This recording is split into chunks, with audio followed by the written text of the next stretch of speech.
super temps aujourd'hui. Plutôt que de rien faire, on va en profiter pour vous faire un petit tuto sur un nœud et un nœud de raccord. Voilà, on va vous expliquer comment faire un nœud de raccord entre soit une tresse, un fluorocarbone, soit un nylon, soit un fluoro.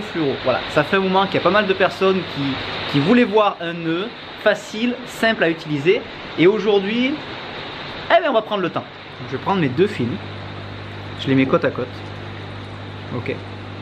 Et là, avec un, je reviens vers ma main. Ça va former une boucle, d'accord? Dans ce cas-là, je la raccourcis un peu. Et je vais passer 5 fois le fil dans la boucle.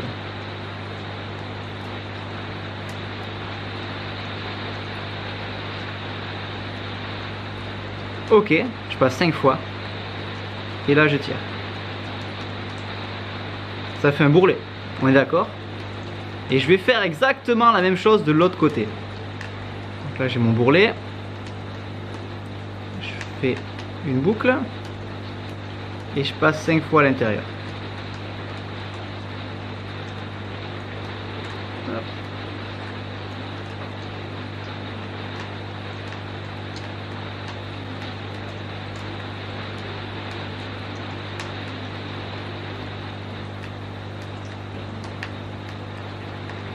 Voilà, et là je refais pareil. Une fois que j'ai fait ça, je serre. Donc là on va se retrouver avec les deux bourrelets, tout simplement, et on va tout simplement les serrer.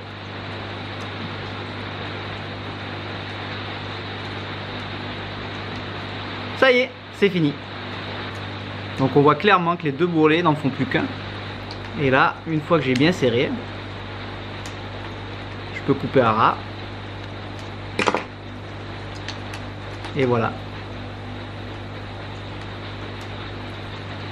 Nœud de raccord terminé. Et donc ça, ce nœud là en principe, on l'utilise donc soit pour connecter de la tresse à du fluorocarbone pour pêcher avec des leurres, soit tout simplement pour connecter un fil d'arraché, mettons comme en surfcasting, avec un petit diamètre, un gros diamètre, soit pour connecter tout simplement un bas de ligne en fait si on n'a pas envie de mettre d'agrafe et qu'on veut que le nœud passe dans les anneaux, parce qu'on va avoir un gros bas de ligne en fait, sans mettre d'émerillon. Donc on va avoir le nylon ou le fil classique, et avec on va rajouter notre bas de ligne. Alors on peut très bien pêcher avec du fil en 25 centièmes mettons sur le corps de ligne, donc qui part du moulinet jusqu'à la canne, et mettre un bas de ligne plus gros ou tout simplement plus petit. Alors vous allez dire oui, mais si j'ai un corps de ligne fin et un bas de ligne beaucoup plus fort, la ligne mère elle va péter tout le temps. Pas forcément, parce que quand vous êtes dans l'eau, en fait, quand vous avez la canne, il ne faut pas oublier que donc du moulinet jusqu'au bas de ligne, il y a quand même une bonne longueur de fil. Souvent, vous pêchez, vous êtes à 10, 20, 30, 40, 50 mètres. Et il ne faut pas oublier que c'est du nylon, donc c'est hyper élastique. Donc ça va vachement encaisser le coup. Et l'intérêt souvent de mettre un bas de ligne soit plus gros, c'est pour l'abrasion, pour pas que le fil en fait casse sur les dents du poisson ou quand il frotte sur les cailloux. Ou alors un fil plus fin pour pêcher si les poissons ils ont une bonne visu, si l'eau elle est hyper claire. Donc en fait voilà, ça permet de raccorder deux fils différents et ça permet surtout de pouvoir faire passer donc ce nœud dans les anneaux de la canne et de mettre un grand bas de ligne en fait. Donc voilà, ça c'est un nœud facile, simple et efficace pour connecter deux lignes ensemble.